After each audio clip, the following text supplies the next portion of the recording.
पाकिस्तान 'ਚ पंजाबी कॉन्फ्रेंसां दे सब तो वड्डे नैटवर्क पंजाबी नैशनलिस्ट फोरम वालों जी आयां नूं। सियासी शऊर ते क्यादत दी सलाहियत वाले पंजाबी सियासतदानां नूं PNF दा मशवरा। पाकिस्तान दी सियासी जमातां नज़रिए दे बजाय शख्सियात ते तालुकात ते माली वसाइल दी बुनियाद ते कायम ने। इस लई नैरेटिव नैटवर्क ते लीडरशिप दी ग्रूमिंग ना होने की वजह तो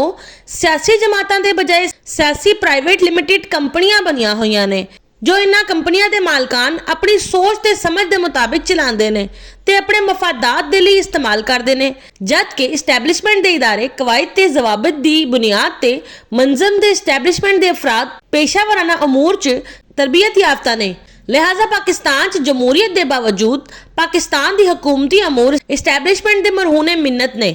पाकिस्तान की सब तो वड्डी 3 सियासी प्राइवेट लिमिटेड कंपनियां पाकिस्तान पीपल्स पार्टी, पाकिस्तान तहरीक इंसाफ ते पाकिस्तान मुस्लिम लीग नून ने, लेकिन इन्हां च भी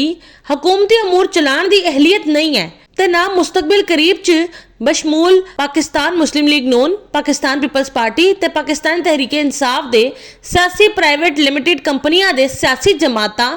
बनने के इम्कानात नज़र आते हैं। इसलिए पाकिस्तान मुस्लिम लीग नून, पाकिस्तान पीपल्स पार्टी ते पाकिस्तान तहरीक इंसाफ तो वाबस्ता सियासी शऊर ते क्यादत की सलाहियत वाले पंजाबी सियासतदानां नूं PNF का मशवरा यह है कि पंजाबी नैशनलिस्ट फोरम PNF दे अपनी जोन के डिप्टी जोनल ऑर्गेनाइजर के नाल राबता करके PNF की डिस्ट्रिक्ट एग्जैक्टिव कमेटी के मैंबर बन जान ताकि PNF का तहसील ते डिस्ट्रिक्ट लीडर बनने च आसानी रहे